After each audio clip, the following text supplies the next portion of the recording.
Hello, hello, hello, and welcome to Miss Hope's Reading Hour.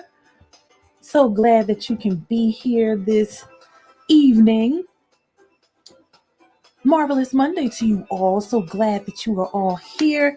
We get to be here together. How was your weekend? Hopefully you had an awesome weekend. You were able to relax and chill out, hang out with your family, possibly with some friends, of course, with all of the precautions in place. And if you were out, make sure you remember wash those hands and wearing a mask. So hopefully you had a good day in school today, my young ones, my teacher friends, whether you are hybrid or all in school all day or virtual. Hopefully you had a great day in school today. I know today here in Philadelphia for grades 3 to 5, they started hybrid today. So our schedule had to change a little bit because they want everybody to be kind of on the same page, but our class still had a great day today in school. So hopefully you all had an awesome day as well. Thank you so much to all of our teacher friends, parents, teacher friends, for all that you do to make school such an awesome experience for everybody, okay? Now, do you know what is coming up on Friday? On Friday, what will be coming up is the Ms. Hope's Reading Hour 24-hour Read and Raise Read-A-Thon. Okay? So, if you have not signed up to be a guest reader, I encourage you to do so. Okay?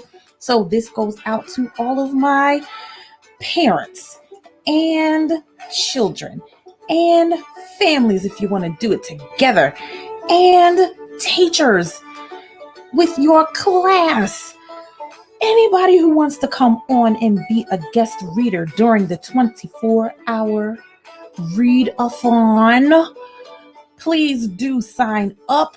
You can go to the Miss Hope's Reading Hour group on Facebook, or the Miss Hope's Reading Hour page on Instagram, and you can sign up. The links are there. Okay. Now, today will be a little bit of an abbreviated or shorter Ms. Hope's Reading Hour. We won't be going for the whole hour today because I wanted to talk to you all about what this whole Read and Raise Read-A-Thon is all about. But of course, we are going to get to the books first because that's what we're here for, friends. We're going to get to the books, all right? Now, what I'm going to attempt to do, wait a minute, let me look at the book, see how much we got left, because we don't have a whole lot left.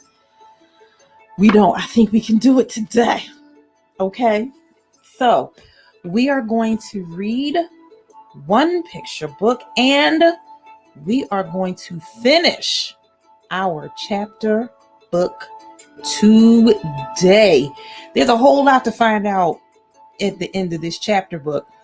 One thing I will say, writers of children's chapter books, you guys are awesome, because the ones that we have read so far in the year that we have been on as Miss Hope's Reading Hour, every last one of the chapter books we have read have been amazing. Amazing. Especially the mysteries. But all of them have been amazing. Okay? So, our disclaimer: the wonderful music that you will hear and the books that we will read, Miss Hope and Miss Hope's Reading Hour do not own the rights to them, but they are here for your listening and reading enjoyment.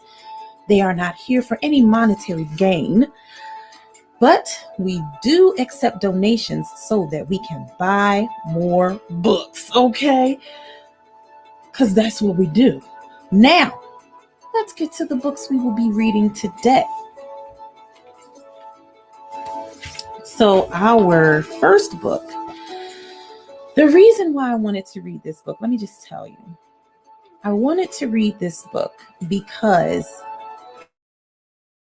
in the start of Ms. Hope's reading hour today, though it won't be the full hour, I wanted to talk to you about my reasoning behind what we are doing with the Read and Raise Read-A-Thon, okay? And this book, when I saw it, it spoke to me about how we're all connected. We are all connected. And so that is the reason why we are reading this book, The Invisible String. The Invisible String. This book is by Patrice Karst, illustrated by Joanne Lou Vertov. I hope I got that right. You guys know I don't like butchering anybody's name, okay? So, The Invisible String. We will be reading that today. And my friends, oh, wait a minute. I forgot to do something. That's usually up. We need our logo in the corner. Ms. Hope's reading hour. I'm like, wait a minute. It looks a little bare up there. No. We must have you up there. Ms. Hope's reading hour logo. Okay. So, our next book, we are going to get to the end of it today. Miss Patina. Patty Ain't No Junk. Okay. By Jason Oates. We got a lot to cover. So we have to find out about the track meet. We have to find out how the Frida Kahlo project goes. We have to find out if she's actually going to be friends with the girls at the new school. What happens to Momley as she goes into surgery. It's just a lot. It's a lot of stuff, okay? So we will get to the end today of Patina, Patty Ain't No Junk by Jason Reynolds. Just so you know, we will not start the next chapter book until next week on Monday. Then we will start the next chapter book, okay? And it will be the one that was part of the choosing. It will be the Unteachables, because it kept coming up and getting votes, but not enough votes to be the chapter book we chose. So I made a promise to Miss Brandy, who is on here. Thank you so much for being on here with the boys. And we will be reading the Unteachables. That will be our next chapter book. Now, let us get to our first book, The Invisible String by Patrice Karst. And this is a Little Brown and Company book.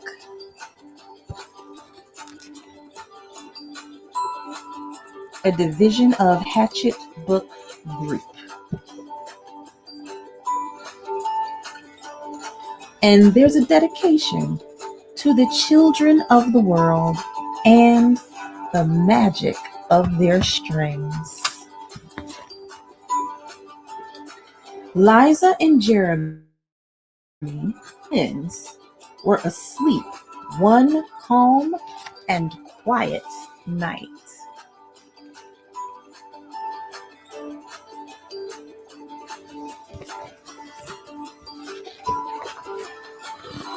Suddenly, it began to rain very hard. Thunder rumbled until it got so loud that it woke them up. "Mommy, Mommy!" they cried as they ran to her.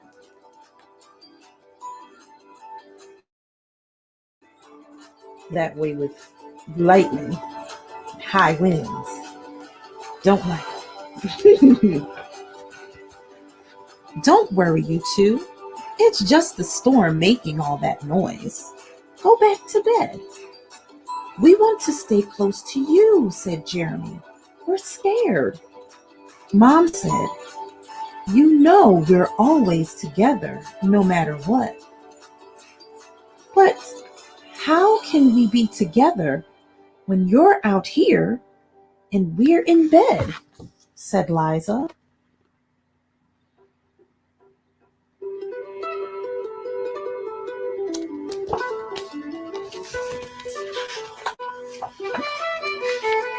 Mom held something right in front of them and said, this is how. Rubbing their sleepy eyes, the twins came closer to see what Mom was holding. I was about your age when my mommy first told me about the invisible string.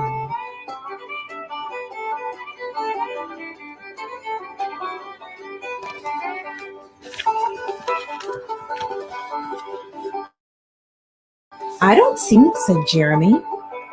You don't need to see the invisible string. People who love each other are always connected by a very special string made of love. But if you can't see it, how do you know it's there? Asked Liza. Even though you can't see it with your eyes, you can feel it with your heart and know that you are always connected to everyone you love.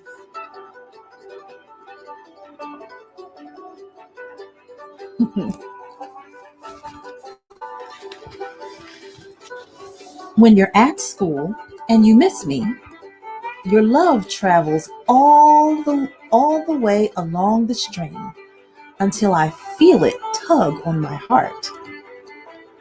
And when you tug it right back, we feel it in our hearts, said Jeremy.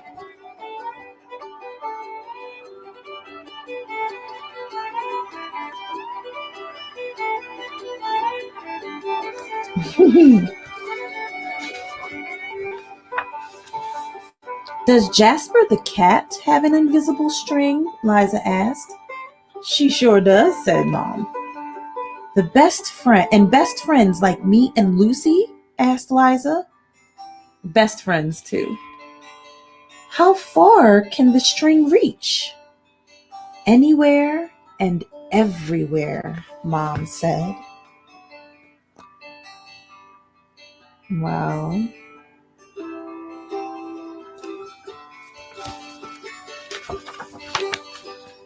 Would it reach me even if I were a submarine captain deep in the ocean? Asked Jeremy. Yes, Mom said, even there.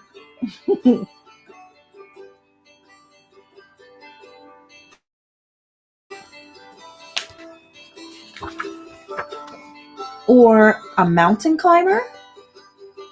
Even there. A dancer in France? Even there.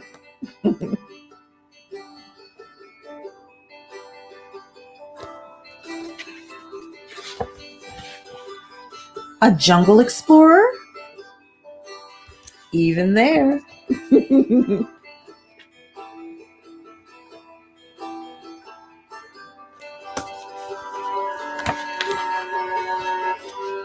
How about an astronaut in outer space?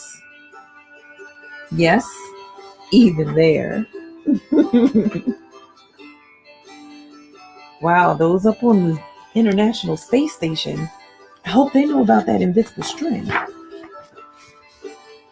Then Jeremy quietly asked, can my string reach all the way to Uncle Brian in heaven?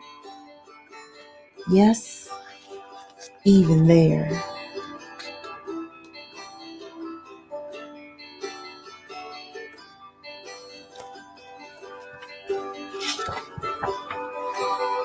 Does the string go away when you're mad at us? Never, said Mom. Love is stronger than anger, and as long as love is in your heart, the string will always be there.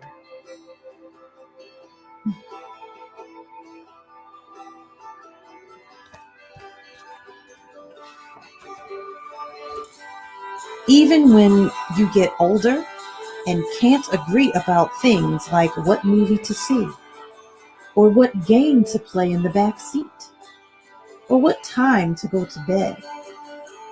Oh, that's right. You too should be in bed.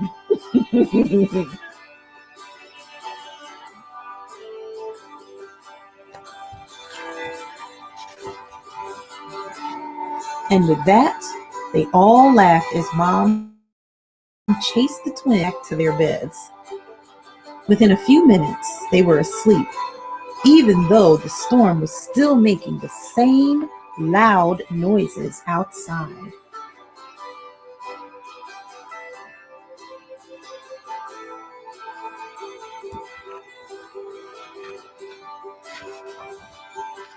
As they slept, they started dreaming of all the invisible strings they have, all the strings their friends have, and their friends have, until everyone in the world was connected by invisible strings. And from deep inside, they now could clearly see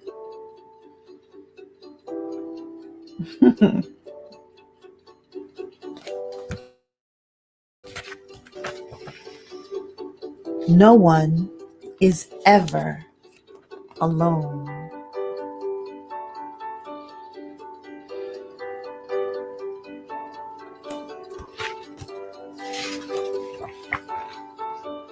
The end.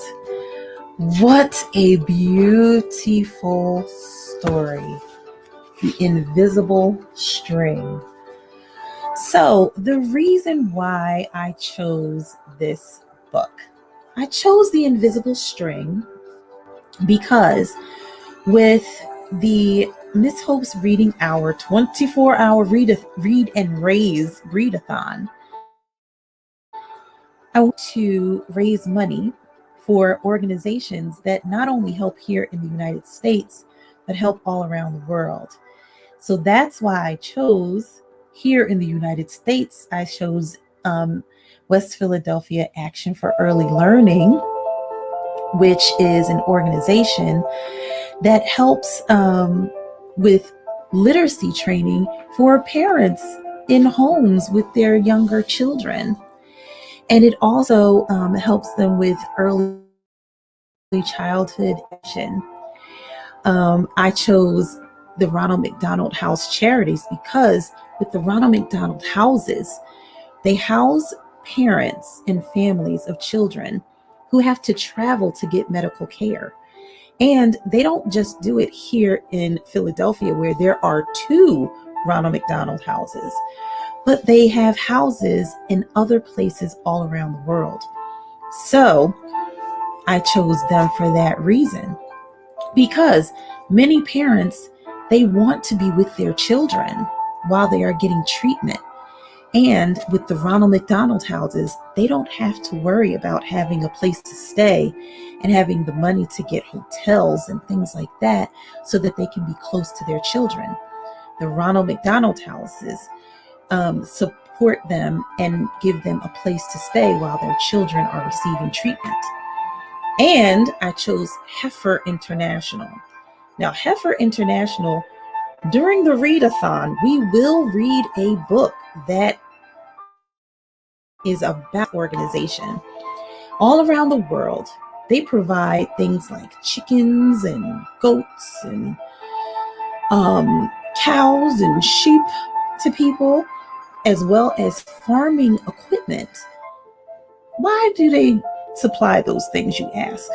They supply them so that families can be self-sufficient and be able to have income to take care of themselves and their families.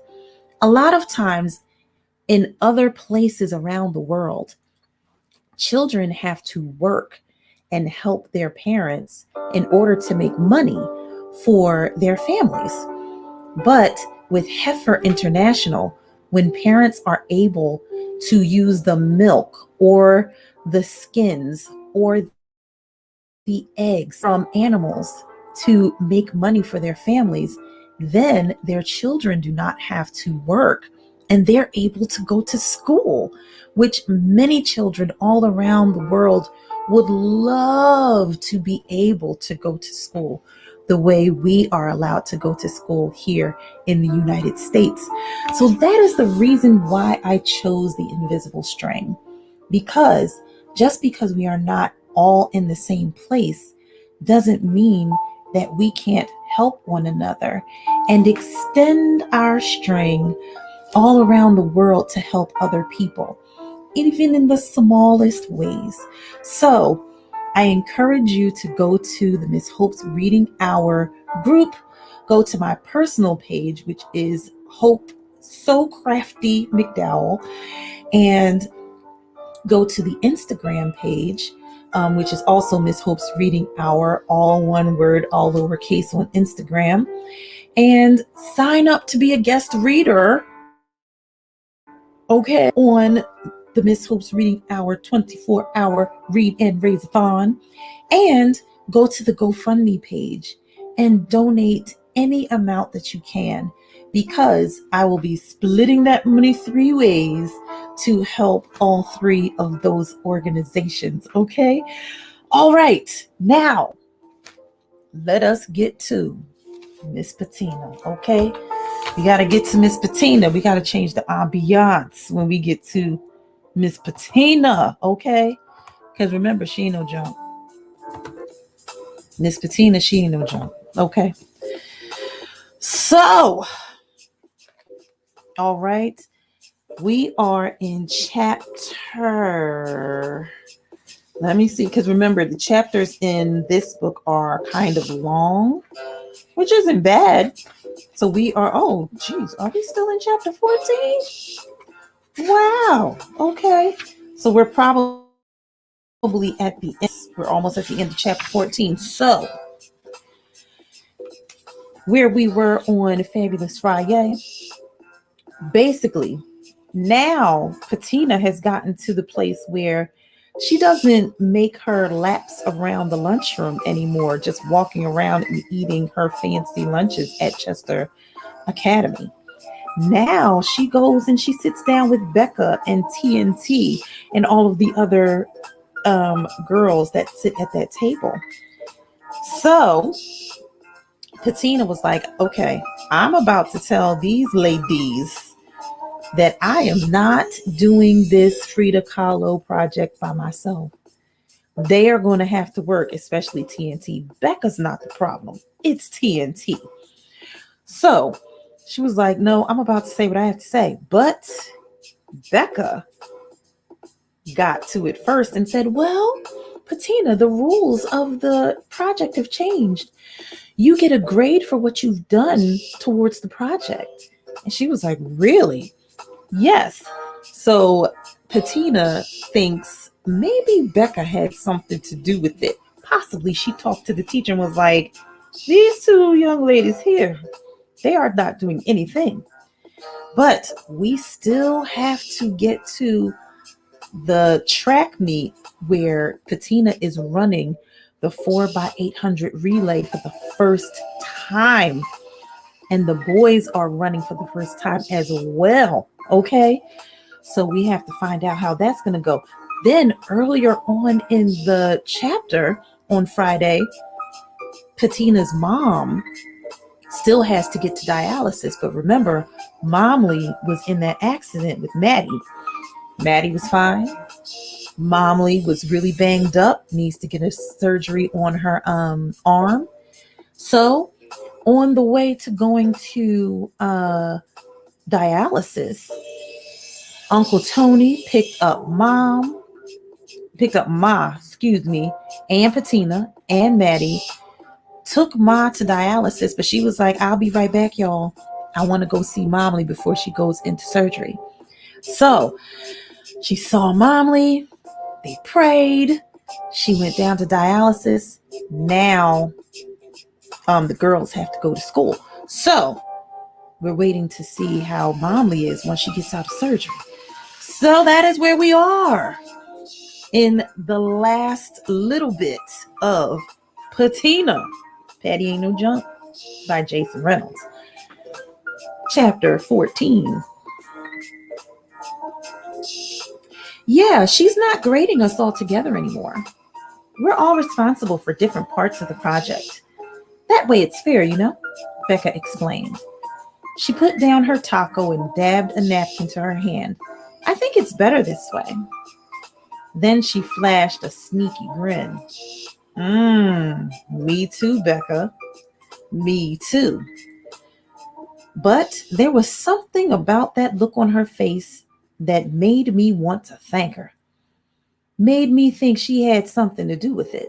Anyway, this was great news, and it made Friday even better. And I don't know if it was the combination of it all or what, but I was suddenly feeling, I don't know, like I had some kind of magical thing happening in me. This must be how Maddie felt all the time. Strong in a special way. Once I got to history class, guess who spoke to me first? Guess. You get 2 chances and 1 clue. They got almost the same name. Hi, Patty, Taylor said as I came into the room. Caught me off guard. Hey, Taylor. I didn't put no funk in it. Not even when TT spoke. No need to be mean to them. Plus, I understood what it felt like to want in, or at least to feel like you fit in. I don't know if I would have been fronting like them, but I get it. Welcome back, Miss Jones, Miss Lanford said as I sat down. I'm sure your group will be happy to see you, especially since I've adjusted the rules. Becca told me. I tried to keep from grinning. Good. You will still have to give a group presentation, but now have to cover a specific part of the life of your subject. I got word that not everyone has been pulling their weight, so I wanted to make sure I'm giving fair grades. I was psyched. I'm talking totally gassed about it. But once we got into our groups, I discovered the other girls had already chosen which parts they wanted. TT chose Frida's love affair with Diego. No surprise there. Though judging by Taylor's face, there had been some drama over that choice. Taylor, I guess, because her first choice was taken, decided to go with Frida's death. Becca was going to talk about the art, which I would have loved to talk about since I was the one who had been doing so much research on it. But it was okay. Becca was cool. So that left me to talk about Frida's childhood, which, to be honest, was fine because I already knew so much about it, including the newest thing I'd learned the night before, that after Frida was diagnosed with polio, which messed up her right leg, giving her a limp, her father encouraged her to play sports, soccer, even wrestling, even though girls didn't really do that back then. He thought it would be good for her leg, but turned out what it was really good for was her confidence. And I kept thinking about that, not just in class, but for the rest of the day. That's kind of what running was to me. A way to shut people up. A way to, I guess, sometimes even shut myself up. Just turn it all off. Leave everything, all the hurting stuff, the unregular stuff that seems so regular to me, in the dust. Chapter 15. To do. The family thing. Beads, bedtime, stories, and back to turkey wings, of course. Momly texted me a smiley face at almost the exact time me and Maddie climbed into Uncle Tony's SUV after school. I knew she had planned it that way. Momly plans everything. To make sure I wouldn't be checking my phone in class when I heard the ding. I showed it to Maddie, and she smiled big time. Hold that pose, I told her, and snapped a photo of her. Head cocked, big gappy mouth cheese, and texted it back to Momly. Are we going to see her tonight? I asked Uncle Tony, especially since I don't have practice. Actually, I think it'd be better if you girls waited until tomorrow, Uncle Tony said, turning his blinker on so he could pull out into the street. He looked to the left and to the right and to the right and to the left again, being extra careful, waiting for the coast to be clear. She's pretty spacey right now since she's on heavy duty pain meds since it's the first day. When I spoke to her earlier, she was talking about putting beads on her fingernails. On her fingernails, Maddie cried out. See what I mean? Painkillers can be a zonk. Sometimes it's just best to give people a rest day. So tomorrow then? Maddie pushed. I'm pretty sure she's going to come home tomorrow, he explained, finally turning. Can we go pick her up with you? Maddie followed. The thump of her feet in my back. Well, Uncle Tony gave me a look. Skunk's gonna do me a favor and take y'all to the track. Patty has to run. He looked at me to make sure that was okay, and I nodded to let him know that it was. But I don't. Maddie made her point clear. Don't you want to see Patty race? Uncle Tony asked. Yeah, but maybe we can pick Momly up first. Ooh, pages. Maddie pushed more. I reached back and gave her knee a squeeze. Maybe, Uncle Tony said. The thing is, Patty's meet starts in the morning, and Momly told me 1,000,000 times that usually hospital discharge stuff takes a while.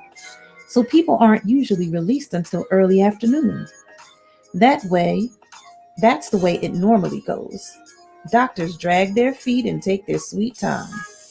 Maddie pouted in the back, while Uncle Tony took his sweet time driving us home.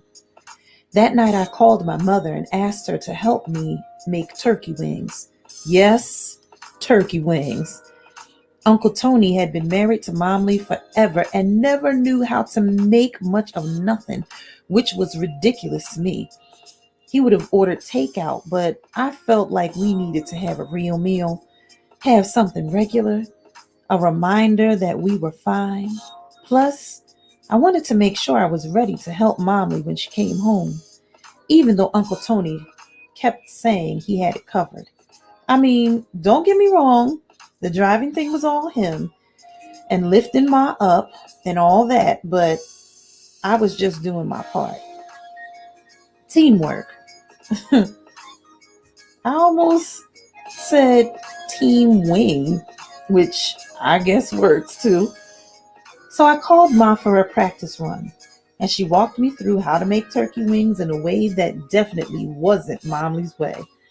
Momly put hers in the oven, but Ma told me to put mine in a pan on the stove. I was scared that they were going to taste like bacon because that's how Momly had me cooking. That's how Ma had me cooking them. But they still tasted like turkey. Either way, Maddie and Uncle Tony devoured them. Uncle Tony, of course, being silly, ate his with a fork and knife like it was something fancy. Gourmet turkey wings, he kept saying, struggling, trying to cut around the bones. After dinner, Maddie and I did our nighttime routine. And because it was Friday, 5 days after I did her hair, it didn't take long. Okay, let me see. I fingered through her hair, counting each red plastic cylinder. I guess they were kind of like cylinders. Math, looks like you have 30 beads left. You started with 90. That's not bad, Maddie whooped.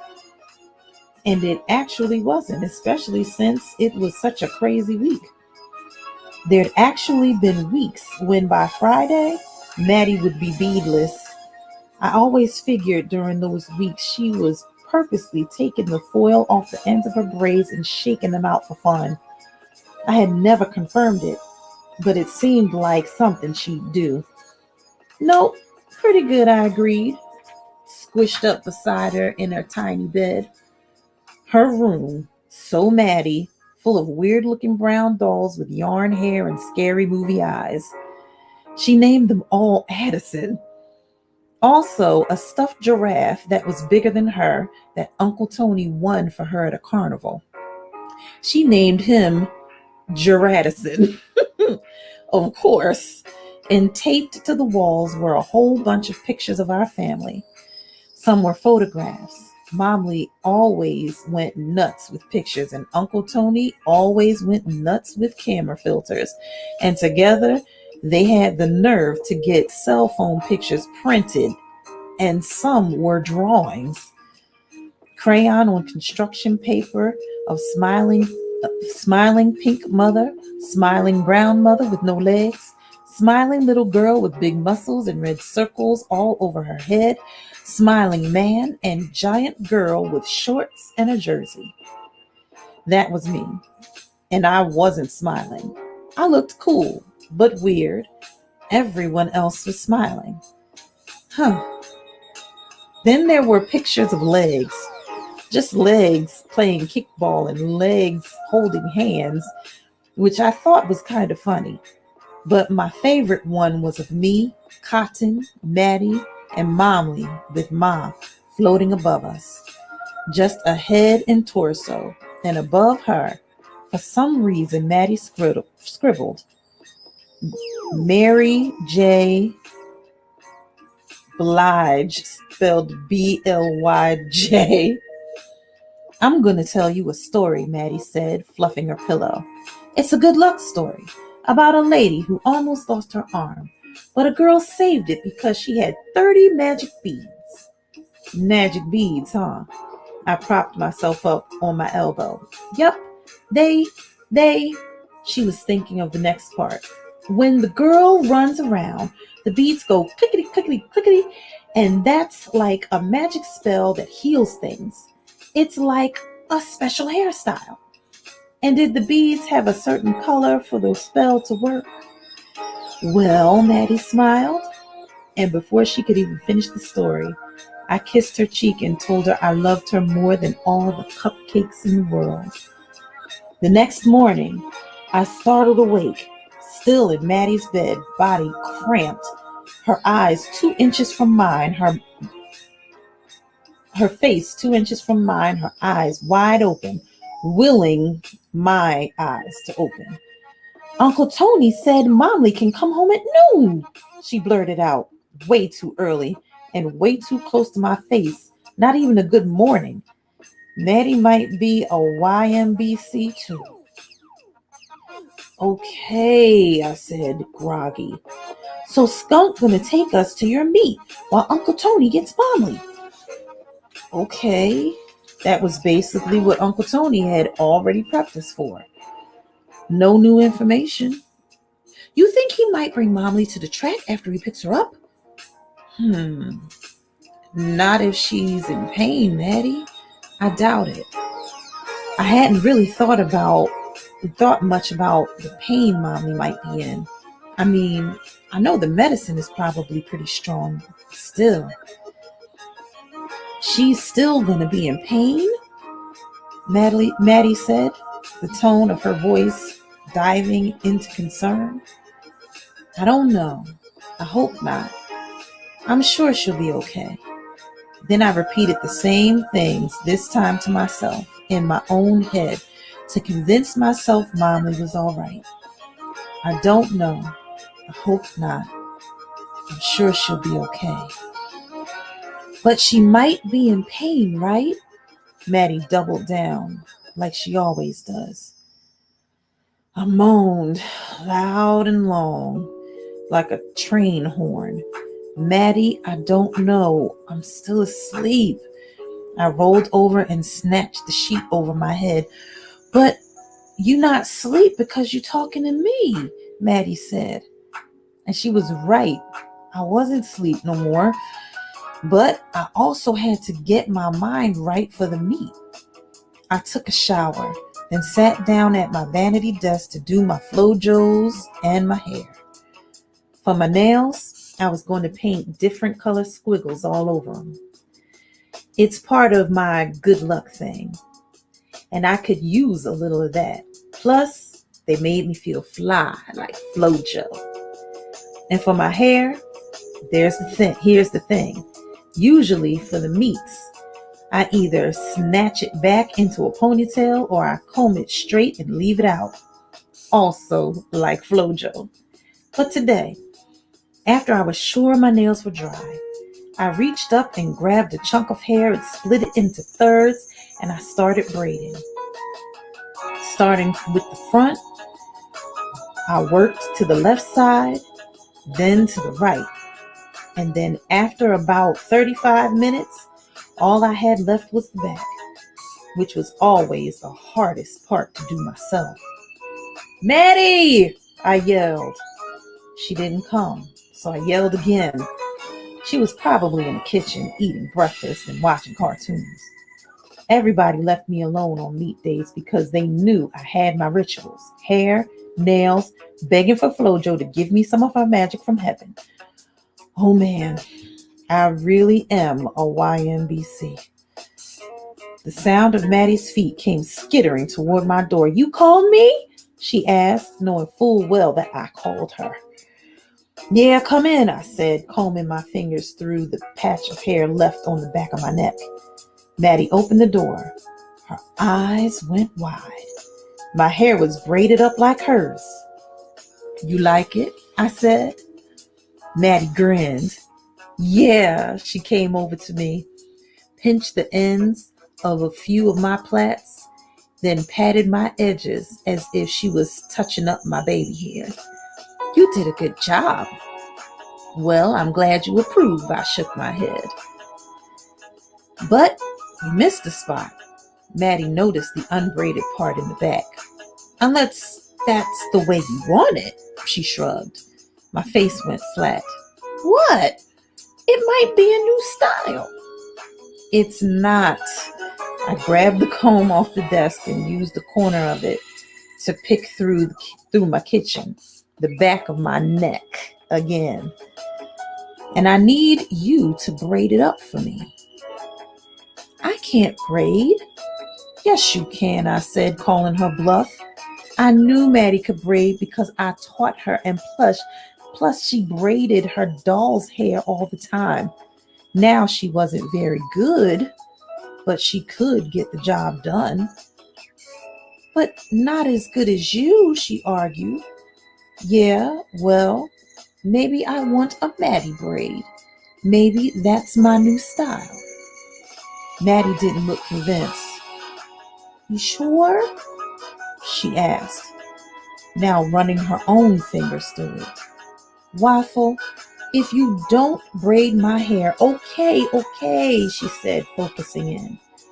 I watched her through the mirror, the tip of her tongue sticking out of her mouth, concentrating, weaving the hair slowly, trying her best not to mess up.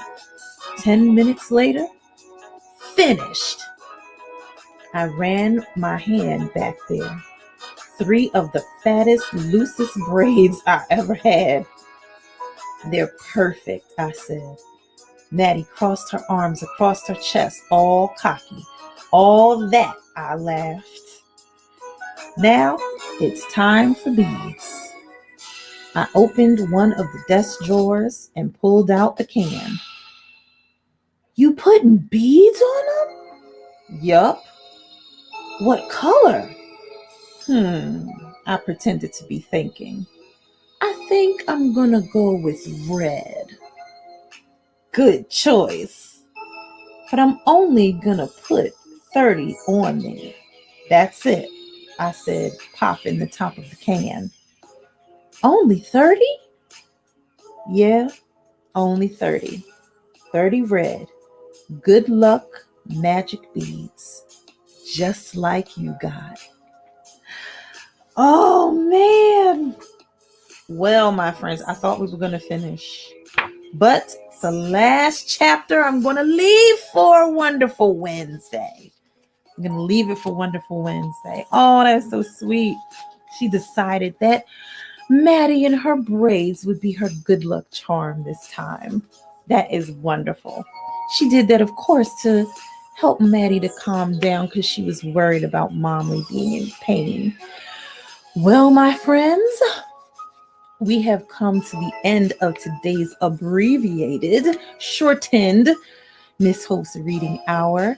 I'm so glad I got to share the invisible string with you. I hope that During the time that we are here on Miss Hope's Reading Hour, you can feel the invisible strain from my heart to yours, because I really do it because I love all of you. I love children. I love families. I love reading for you all and giving you whatever joy and calm that it offers you. Okay. Also, please do go and sign up to be a guest reader. How are you going to be a guest reader? You see the way I read every time, and I read our picture books and I show the pictures. That's it, friends. That's all you got to do. Say hello, show your book, read it, show some pictures, and guess what? You can stretch your invisible string to somebody else through a book that you read during the Miss Hope's 24-hour Read and Raise Read-A-Thon. Okay? Now, do know you can choose. There's a sign up. There's a sign up form. It's in the Miss Hope's Reading Hour Facebook group, Miss Hope's Reading Hour Instagram page, and also on my personal page, Hope So Crafty McDowell, where you can sign up, choose the time you want to come on, or let me know. Guess what? I will record myself and you can put it anywhere you like, Miss Hope. So please do sign up to be a guest reader for Miss Hope's Reading Hour 24-hour Read and Raise Read-A-Thon. Thank you so much for being with me on this marvelous Monday. It has become more marvelous because I was here with you. Well, my friends, off to prepare for Friday, okay? And I will see you on Wonderful Wednesday. Until then, my friends, have a wonderful rest of your marvelous Monday. Have a terrific Tuesday. And I will see you right back here on Wonderful Wednesday, right here on Miss Hope's Reading Hour. Until then, my friends.